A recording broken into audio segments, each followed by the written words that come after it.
Assalamualaikum warahmatullahi wabarakatuh. Alhamdulillahirrabbilalamin. Wahdahu wassalatu wassalamu ala asrafil anbiya wal mursalin wa ala alihi wa sahbihi ajma'in. Allahumma salli ala Sayyidina Muhammad wa ala ali Sayyidina Muhammad. Baiklah, saya akan menjelaskan tema saya yang berjudul pembelajaran daring atau yang disebut dengan pembelajaran dalam jaringan. Pada masa ini, saat ini corona menjadi pembicaraan yang hangat karena di belahan bumi manapun corona masih mendapat ruang publik.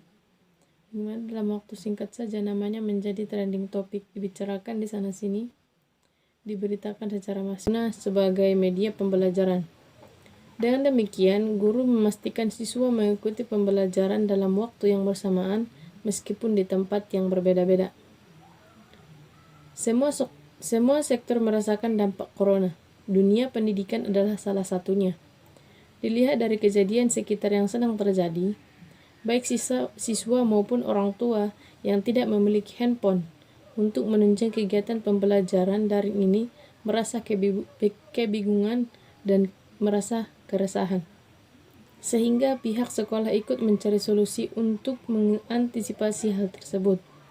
Karena ini bertujuan bagaimana caranya supaya pembelajaran agar tetap berjalan dengan baik meskipun sedang pembelajaran online. Beberapa siswa yang tidak memiliki handphone melakukan pembelajaran secara berkelompok sehingga mereka melakukan aktivitas pun selalu bersama-sama. Mulai belajar melalui video call yang dihubungkan dengan guru yang bersangkutan, diberi pertanyaan satu persatu hingga mengabsen melalui post note yang tersedia di WhatsApp. Materi-materinya pun diberikan dalam bentuk video yang berdurasi kurang lebih dari 12 menit ataupun memberikan bahan ajar seperti menggunakan media Microsoft Word. Permasalahan yang terjadi bukan hanya terdapat pada sistem media pembelajaran, akan tetapi ketersediaan kuota yang membutuhkan biaya cukup tinggi harganya bagi siswa dan guru guna memfasilitasi kebutuhan pembelajaran daring. Kuota yang dibeli untuk kebutuhan internet menjadi melonjak dan banyak di antara orang tua siswa yang tidak siap untuk menambah anggaran dalam menyediakan jaringan internet. Pembelajaran daring ini tidak bisa terlepaskan dari jaringan internet. Koneksi jaringan internet menjadi salah satu kendala yang dihadapi siswa yang tempat tinggalnya sulit untuk mengakses internet. Apalagi siswa tersebut memiliki tempat tinggal jauh di dalam pedesaan, di desa terpencil dan tertinggal. Kalaupun ada yang menggunakan jaringan internet, terkadang jaringan yang tidak stabil karena letak geografis yang masih jauh dari jangkauan sinyal seluler. Hal ini juga menjadi permasalahan yang banyak terjadi pada siswa yang mengikuti pembelajaran daring sehingga kurang optimal pelaksanaannya. Ramai di berbagai media sosial yang menceritakan pengalaman orang tua siswa selama mendampingi anak-anaknya. Belajar baik positif maupun negatif. Seperti misalnya ternyata ada orang tua yang sering marah-marah karena mendapatkan anak yang sulit diatur sehingga mereka tidak tahan dan menginginkan agar anak mereka belajar kembali di sekolah. Kejadian ini memberikan kesadaran kepada orang tua bahwa mendidik anak itu ternyata tidaklah mudah. Diperlukan ilmu dan kesadaran yang sangat besar. Sehingga dengan kejadian ini, orang tua harus menyadari dan mengetahui bagaimana cara membimbing anak-anak mereka dalam belajar. Setelah mendapat pengalaman ini, diharapkan para orang tua mau belajar bagaimana cara mendidik anak-anak mereka di rumah dan mampu menghargai para tenaga pendidik yang berada di sekolah sebelum pandemi COVID melanda. Perlu disadari bahwa ketidaksiapan guru dan siswa terhadap pembelajaran daring juga menjadi permasalahan. Perpindahan sistem pembelajaran konvensional ke sistem daring amat mendadak. tanpa persiapan yang matang. Tetapi, semua ini harus tetap dilaksanakan agar proses pembelajaran dapat berjalan dengan lancar dan siswa aktif mengikuti pembelajaran dalam kondisi pandemi COVID-19.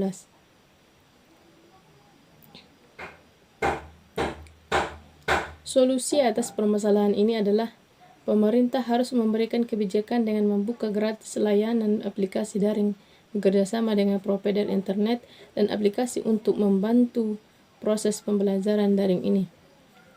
Pemerintah juga harus mempersiapkan kurikulum dan silabus pembelajaran berbasis daring.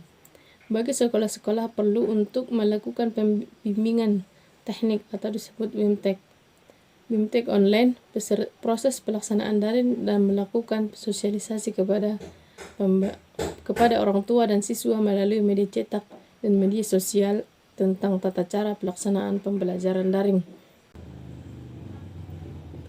Keberhasilan guru dalam melakukan pembelajaran daring ini pada situasi pandemi COVID-19 adalah kemampuan guru dalam berinovasi, merancang, dan meramu materi, metode pembelajaran, dan aplikasi apa yang sesuai dengan materi dan metode.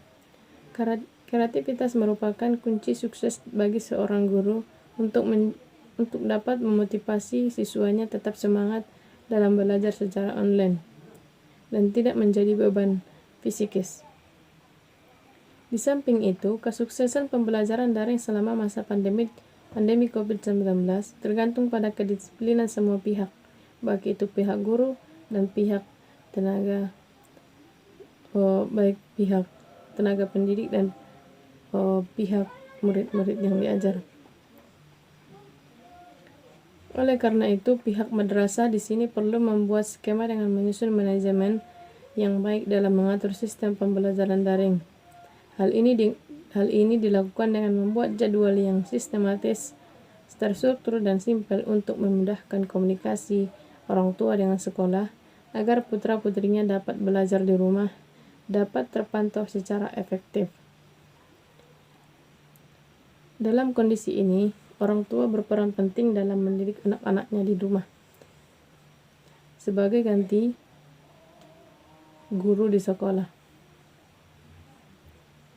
Dengan demikian, pembelajaran daring sebagai solusi yang efektif dalam pembelajaran di rumah. Guna memutuskan mata rantai COVID-19, physical distancing, menjaga jarak, juga menjadi pertimbangan dipilihnya pelajaran tersebut. Kerjasama yang baik antar guru, siswa, orang tua, dan pihak sekolah ataupun madrasah menjadi sektor penentu agar pembelajaran daring ini dapat berjalan dengan baik. Mungkin cukup sekian penjelasan dari saya.